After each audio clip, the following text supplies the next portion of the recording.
It's Friday afternoon, which means it's time to get together with Luke Smith from Envision Financial with our regular, in fact our weekly get together. G'day mate. How are Good you? afternoon, how are we? Good to catch up with you again. Yeah, good to have you back. It's, well, I'd like to share that sentiment. I'll be diplomatic. We've got a lot to talk about in the next half hour or so, but I guess we're looking at how to generate more income within your portfolio, which is a pretty broad sort of a thing. That's right, and it's a bit of an extension of last week. So last week we touched on, why it's important, and today we're sort of going to touch on where it can come from and some things people can consider to be able to maximise what they have inside their portfolio. And that's really the crux of it, is different assets have different functions in a portfolio. So today we're going to touch on some different sectors and what people could expect in relation to income. Okay, where do we start? Well, I think the important thing right off the bat is asset allocation. I think if you've got an appropriate mix for your risk profile, that's a really good foundation for being able to maintain a suitable mix of growth assets and defensive assets. And regardless of your age and regardless of your objectives, you need to tailor something that is for yourself. And I think that's the first point of call that people need to sort of get right out of the gates, in saying that everybody's perception of good and bad is different. And I think everybody's perception of what they require is different. And I think that's really important, to look at the income that you need. Because quite often people come in and say, well, can I retire? And I ask them, well, what sort of income do you need to live?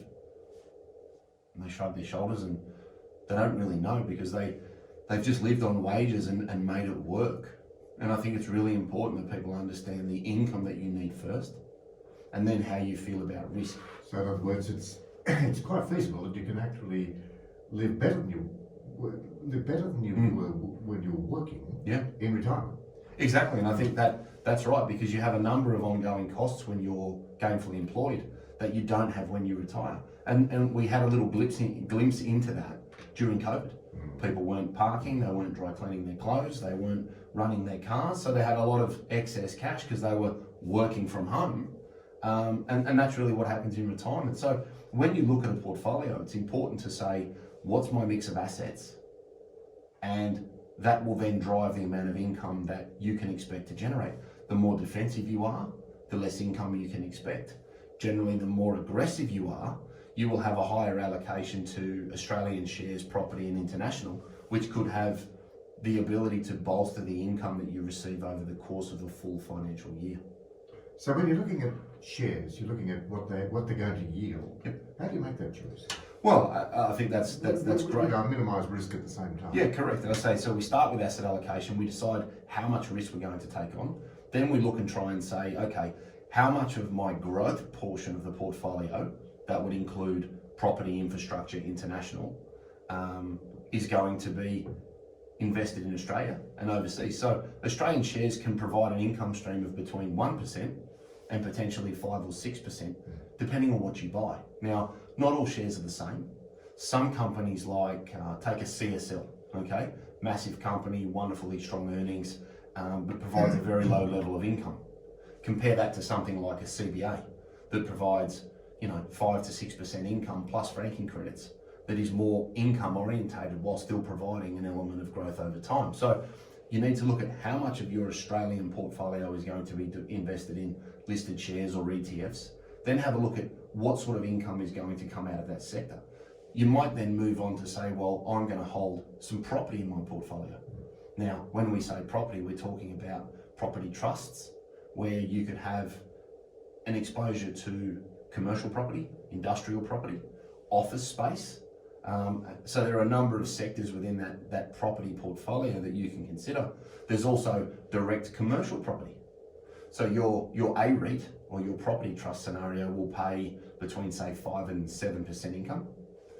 A building that you may hold from a commercial standpoint might pay 6 to 8%. So it's always important to understand, one, why am I holding it? What's my total allocation within my portfolio? And then what sort of income is it going to generate to be able to help underpin pensions and lifestyle in retirement? Well, you mentioned, or you touched there on infrastructure, infrastructure assets. Can you explain how that works? Yeah, so infrastructure assets are generally very high barrier to entry. So if we think about a property asset like owning this station, this is a commercial building. You could own this building and generate a rental income that can provide a yield of generally sort of 6, 7, 8%. An infrastructure asset is a high barrier to entry asset and something like a toll road or a port station or an airport, power grid, something that is generally very boring, very expensive to create, hence the high barrier to entry sort of label, because it's not every day you say, oh, let's just go and build a new freeway over there with all this spare money we have lying around. So in their infancy, they're generally very high cost to set up, but once they're established and mature, take something like a Transurban, okay, they own toll roads. People drive through, people drive out, people drive in, people drive out, click, click, click, click, click. Now, in a mature asset like that, great way to generate income, and that would be in what I would call, you know, the boring bucket, because roads are pretty resilient. I don't know, Luke. I just drove from Canberra to Brisbane a couple of weeks ago up the Pacific Highway, and the bills are now coming in for the tolls. Well, that's it. I think I'll buy shares. Right, and that's a great example, because you look at the underlying investment and say, what does it do? They own roads. Okay, so from a risk perspective, nothing's without risk, but that could be far less risky than a diamond mine in Uganda. You know, and I think that's what people need to keep in mind is, what am I buying? Why am I buying it? And then what is the income that it generates? Because you can't assume that all income is the same. And as I said last week, anything that is sexy is either expensive or dangerous. And I think that's the case when we're chasing income. If it looks too good to be true, it may be. So you need to look back and say, well, from a consistency perspective, did this particular company have a great single year? Or is that just a byproduct of maybe something that had to do with COVID? You need to go back and say, well, is their income consistent? Because it's that reoccurring income that you want in your portfolio to be able to fund lifestyle and generate a yield that is going to meet a large portion of your living costs. So can you look at fixed interest rates?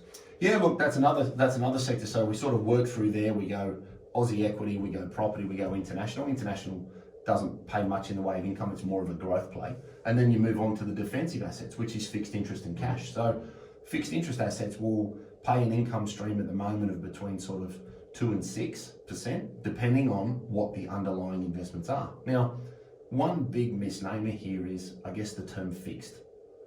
I say fixed, you say fixed. I find people hear term deposit. There's an assumption that it's capital protected. And in a lot of instances it isn't. So like with any asset, it's always revalued to show or illustrate what the market is offering at the moment. And we see that with residential property. If somebody rents a house in a street and the rent goes up, that then sort of becomes your benchmark for the street, and people want to try and move their existing rental arrangements up to that point when their lease ends. And fixed interest is very similar. We've seen cash rise very quickly, and we've seen the income from that sector continue to improve. And I think that's an area where people will get a lot of comfort over the next 12 to 24 months, because the cash rate has moved up significantly since February, and that is going to benefit the people on the side of the fence that are retired with cash in the bank or cash in their portfolio, because you got 0.1, 0.2 12 months ago.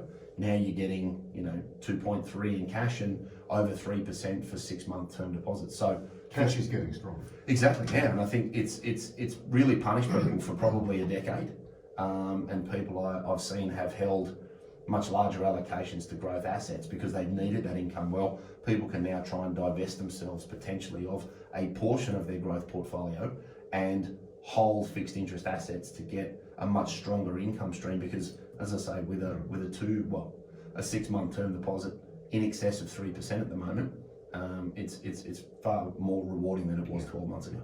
Okay, Luke Smith from Envision Financial is with us, as he is every Friday afternoon. We'll take a break, back in just a moment.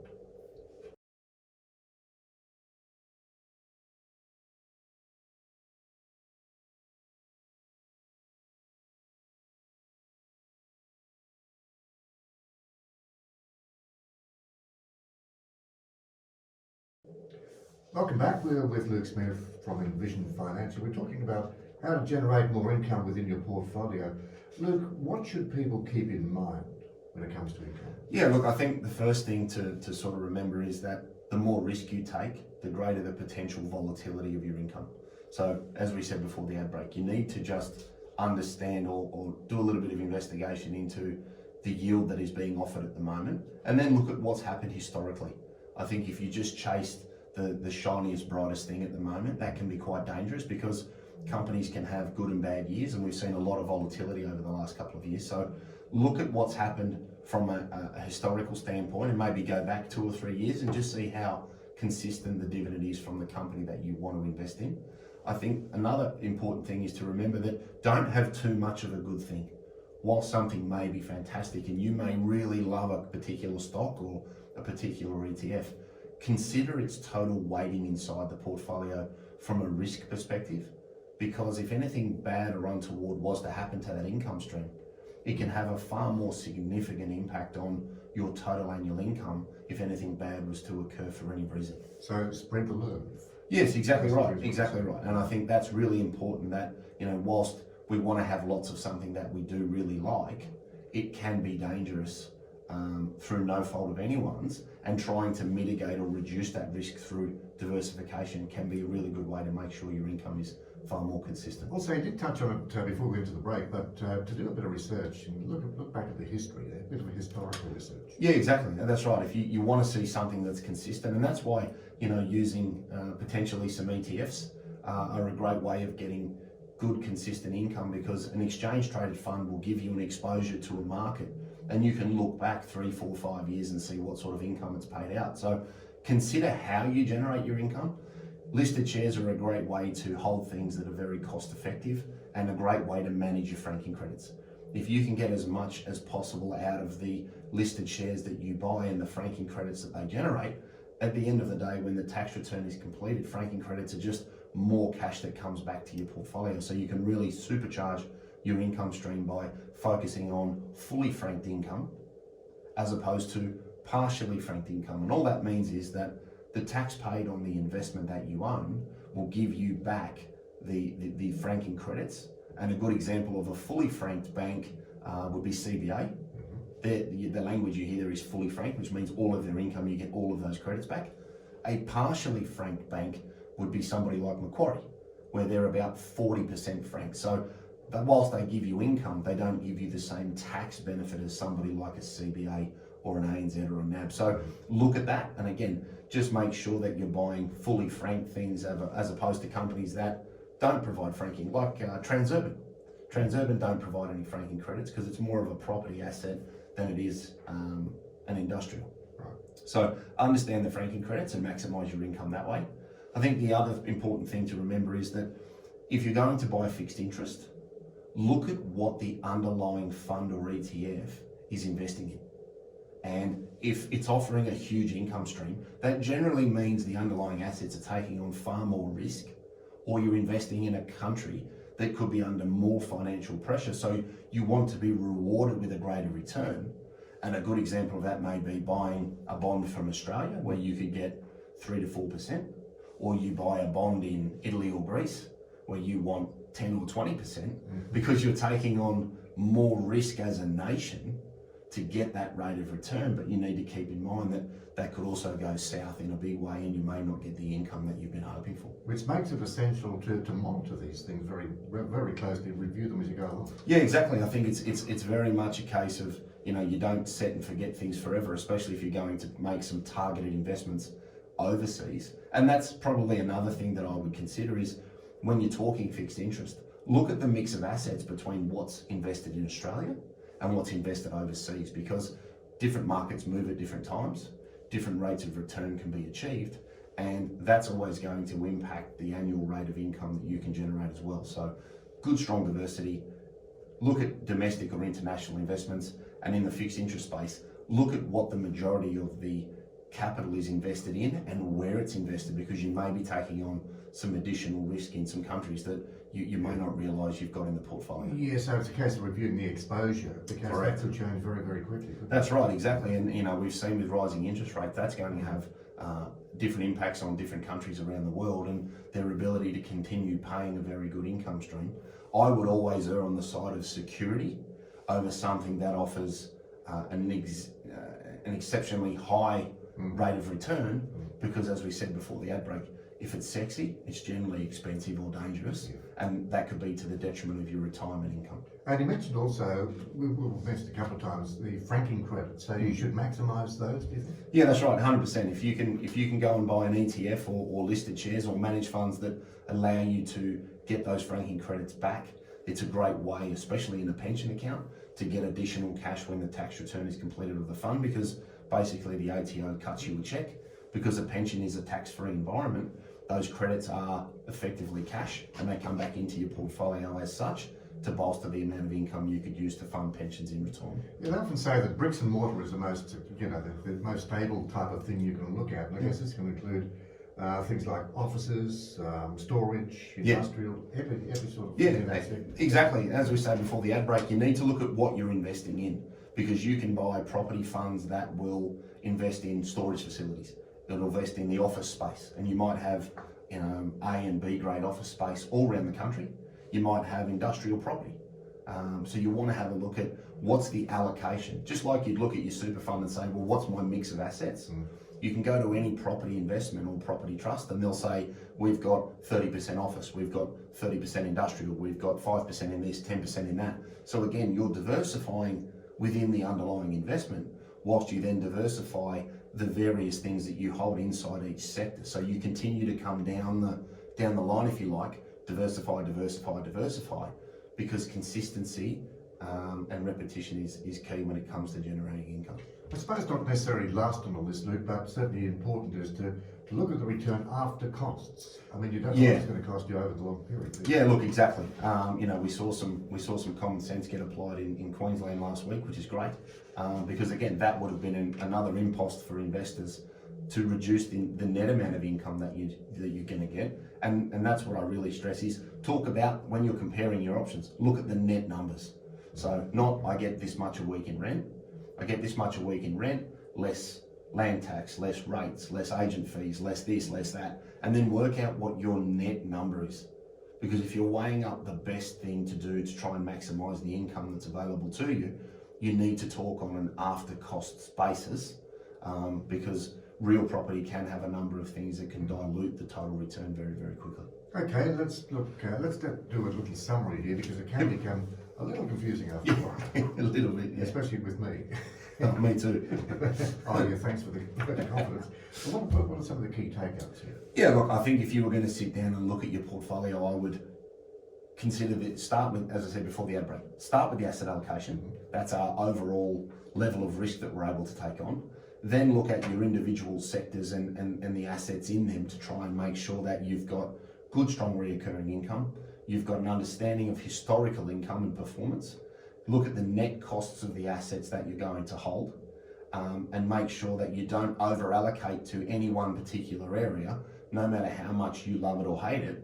Having good diversity from a sector perspective is important, but also from an underlying investment perspective, because I always look at it and say, if that one particular asset fell over, what proportion of my annual income, or how long will my annual income be impacted by that? And if you keep your weightings to 5% or less, you're generally only then ever running 1 year's income in total if a particular asset collapsed for any reason. So it's about maintaining that diversity, keeping your asset allocation in line, thinking longer term. Remember, your asset allocation is for your investment life, not to your retirement date.